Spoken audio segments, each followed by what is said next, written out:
Aunty கோலத்துல முருகனை பார்க்க குடுப்பன வேணும், சாதாரணமானது இல்ல.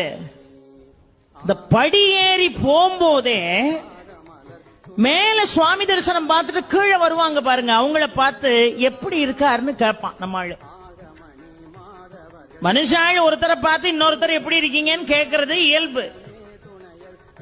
இவனே இவன் பாவத்தை தொலைக்க பழனி மலை மேல ஏறிக்கிட்டு இருக்கான், அங்க இருந்து பாவத்தை தொலைச்சிட்டு கீழே வர்றான் பாருங்க, அவனை பார்த்து அவர் எப்படி இருக்காரு அப்படி.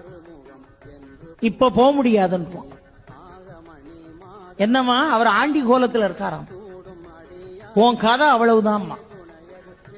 இவன் உடனே படி ஏறின பய கடகடன்னு கீழே இறங்கி வெளியே வந்துருவான். பழையபடி இட்லி சாப்பிட்டு காபி எவ்விய குடிச்சிட்டு பழையபடி ஏறுவான். ஒரு 2 மணி நேரம் கழிச்சு இப்ப எப்படி இருக்காரு, இப்ப போகலாம். அங்கிருந்து வர்றவன் என்னவா ராஜ அலங்காரத்துல இருக்கா. உடனே குடுகுடுன்னு அந்த ராஜ அலங்காரம் முடியறதுக்குள்ள ஓடி போய் தரிசனம் பண்ணிடணும்ட்டு போவான். பெரியோர்களே, பூர்வ ஜென்ம புண்ணியம் செஞ்சிருந்தா மட்டும்தான் ஆண்டி கோலத்தை தரிசிக்க முடியும்.